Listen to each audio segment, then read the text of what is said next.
Okay, this tutorial is going to be about VLANs and trunks. Now, I'm using Packet Tracer here, and I've got a switch out here, and I've got two clients. And basically, a switch is used to create local area networks or LANs, and it's used to interconnect PCs on a LAN, right? So you've got this PC at 192.168.1.100, and this PC at 192.168.1.101, and we're going to connect both PCs to this switch, and then they'll both be on the same local area network.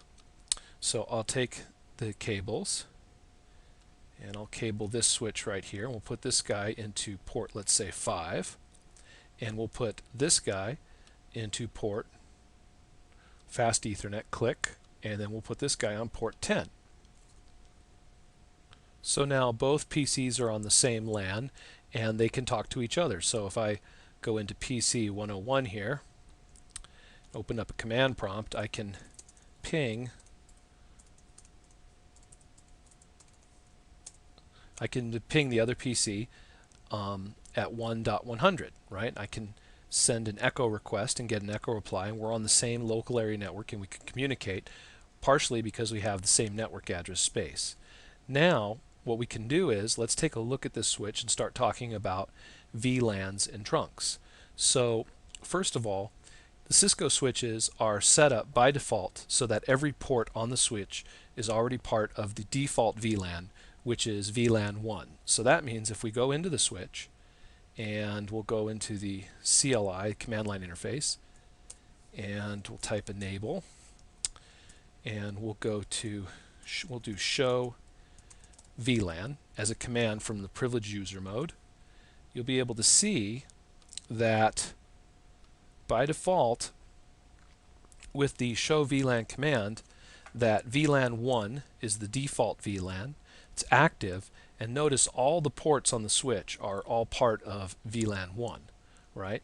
And then you can see we've got some other built-in default VLANs here. We've got VLAN 1002, 1003, 4, and 5, and 2 is for FDDI, 1003 is for token ring, and then you've got another FDDI and another token ring, and these are there for basically backwards compatibility with these older forms of networks, right? And you cannot delete these. These are the defaults. So you cannot rename VLAN 1. It's always going to be the default VLAN, and you cannot delete VLAN 1. And same goes with these other VLANs. Now, so these are the built-in VLANs that come ready to go on the switch. So if you just plug your PC into the switch, you're already part of the default VLAN, and all of the ports are assigned to VLAN 1. So what we can do is we can create additional VLANs. So what we can do is we can say conf t, short for configure terminal, go into global config mode, and we can say VLAN 50, right? And then now notice we are in config-VLAN. We're in VLAN configuration mode. And now we could say, look at the commands that are available. You can see name is available, also the no command to get rid of the VLAN. But we'll give it a name. So we'll say name, we'll call it student, right? So there we go. We've got now name student. We have a VLAN 50 and its name is student. We can also do another one. Let's say VLAN 99, right? And we could say name, and we could call this one MGT for management. So now we've created a VLAN for, let's say, management. All right. And let's exit. And we'll do a show run. I didn't want to do that. Let's do a show VLAN. And now you can see that we've got the 50 student VLAN and the VLAN 99, the management VLAN now. And they're both active, but no ports are assigned to them, right? So the next thing to do, once you have created a couple of VLANs, is maybe to assign them to some ports. So what we'll do is we'll say, we'll put this PC right here, 101, who is on port 10. We'll make port 10 part of the student VLAN, and let's see what happens if we do that. So we'll go like that, and we'll say interface FA. Well, first we need to go to configure terminal, or conft for short, to get to global config mode. Then int tab, which is short for interface. FA tab, which is short for fast Ethernet. 0/10. Now we're in interface configuration mode, right?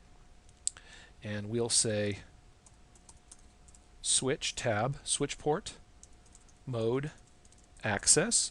We can make it an access port, all right, as opposed to, let's say, a trunk port, which we'll be talking about in a minute. And then we'll say SW tab, switch port, access VLAN 50. Okay, so now we've just assigned that port to that VLAN. Now let's say end here, and I'll do a show run tab. Oops, show run tab, which is running config, and you can see now that port 10 is now part of VLAN 50, right? Switch port access VLAN 50, switch port mode access, right? So now port 10 is on a different VLAN than port 5, which is part of the default. And you'll see here, let's do one more. We'll do a show VLAN, and you can see that now VLAN 50 has port 10 assigned to it, right? Now, if we go back to our two PCs that have the same IP address range, 1.100 and 1.101, they will not be able to communicate with each other because this port, port 5, is in VLAN, the default VLAN, which is VLAN 1, and this port, port 10, is in a VLAN that we just created called the student VLAN. So we'll do that same test, and we'll see that it fails, right? I'll go to ping 100, and you'll see that now I'm unable to communicate with the other PC because I'm on separate VLANs, right? So when you assign VLANs to switch ports, different VLANs, you're basically taking the switch and creating separate LANs, hence the name VLAN or virtual LAN, right? So instead of just one local area network where all the PCs can plug into the switch and communicate with each other, it's as if right now these two switches are on separate networks. So if this PC is on VLAN 50, it's going to be more appropriate for maybe its IP address to be 192.168.50.101. And so we can do that just to show that, in fact, this PC is no longer on the same LAN as the other PC. So I'm going to do that. I'm going to change its IP address to 50.100. Since they can't communicate anyway, what's the point of having them in the same IP address range? They're essentially on separate networks because they're on separate VLANs. Once again, this is here the default VLAN, which is VLAN 1, and now he's on VLAN 50. So they're on essentially two separate networks, and they're unable to communicate. Now, they could communicate with each other with the presence of a router to route across the switch between the two separate networks.